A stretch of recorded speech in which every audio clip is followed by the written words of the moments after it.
და უნდა გაგაცნოთ 9 თვის პატარა ნოე ალიხანოვი, რომელიც დაუნის სინდრომით დაიბადა. ნოეს დაბადება მშობლების ცხოვრებას სრულიად შეცვალა, შეიძლება ითქვას და მიუხედავად მრავალი სირთულისა და გამოწვევისა, სალომე და თორნიკე ერთმანეთის სიყვარულითა და პატივისცემით აგრძელებენ გზას.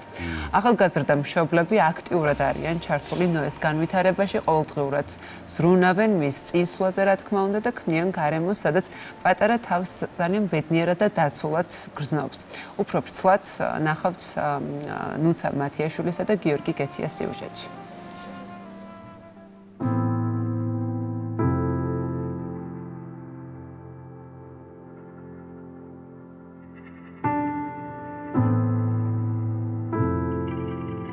ამისთვის ვაკეთებ ყველაფერს, საკუთარი მე დამავიწყდა. სულს რომ მოიყვან, ისედაც დავიწყებული და უკვე მეორე ნახევარზე ფიქრობ, მაგრამ დავიწყდა და ნოესთვის ვარ გადავწყვეტ. აი ამისთვისაც. ნუ არა მარტო ჩვენ, უკვე ბებიები, ბაბუები და გაგვაერთიანა რა, ოჯახი შეკრა როგორც ასეთი. უახლოესი ადამიანების мотиваცია იგი იყო, რომ თავარი იყო და მთელი და ჩვენ ორმაგად გვეყარება. ორმაგად დავდგებით გვერდში. გავიგეთ რომ დაიბადა მე. პირველი რეაქცია ალბათ შიში იყო თავიდან რომ არ მოველოდებოდით რაღაცა, მაგრამ ნელ-ნელა გავიაზრეთ უკვე. ჩამოყალიბდით იმაზე რომ ანუ ჩვენი საკუთარი შვილია და უნდა ვიზრუნოთ ჩვეულებრივად როგორც არის ისე. რა მნიშვნელობა ქრომოსომა 11 იქნება თუ 1 ნაკლები იქნება.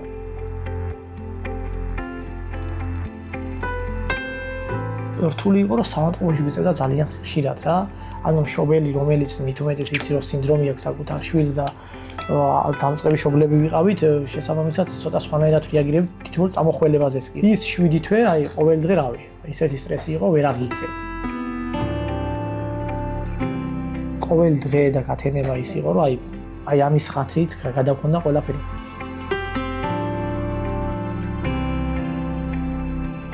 უნებოდნენ ან გადარჩება, ან არა, სად უნდა იყოთ ყველაფრისთვის, ამ დროს სერიოზული როგორც ასეთი ექიმები აფასებდნენ, ისეთი არაფერი არ ჭირდა.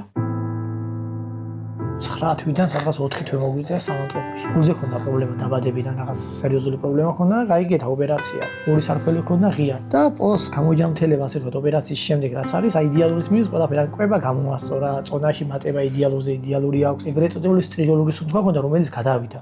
მამა, ჭამის დროა, მამა. მოდი, მამა, მოდი, მამა, მოდი. მილა, მამა. როგორ შეიცვალა თქვენი ცხოვრება ნოეს დაბადების შემდეგ? აგვაძლიერა. ოჯახს კრავს შვილი, ჩემი აზრით. უფრო დაგვაახლოვა, უფრო მზრუნველები გავხდით. როგორც ხდება ხოლმე. მანამდე ჩვეულებრივი ცხოვრება იყო რა და ნოემ ძალიან შეცვალა ყველაფერი. ორი დღის წინ დამძახა დედა. ჭკუაზე აღარ ვიყავი.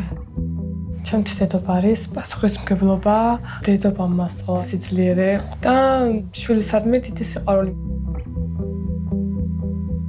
მამამა პირველ რიგში პასუხისმგებლობა, ოჯახზე ზრუნვა და ნელ-ნელა დრო და დრო ვცდილობ რომ გავიაზრო ეს. მით უმეტეს როდესაც ჩემი შვილის სინდრომი აქვს, ორმაგად პასუხისმგებლობაც გრძნობს საკუთარ თავში.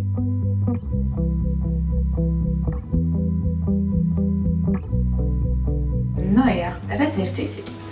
სიყვარული.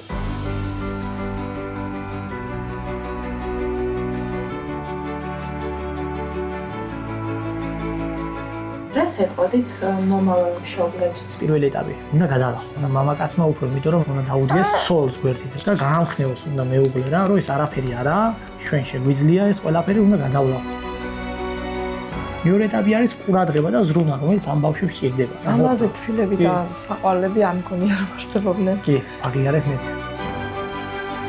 არ იფიქრონ ის რომ რაღაც განსხვავებული შვილი ყავთ. არაფერი, აი მაგ დაგვარი არაფერი. შვილი არის შვილი.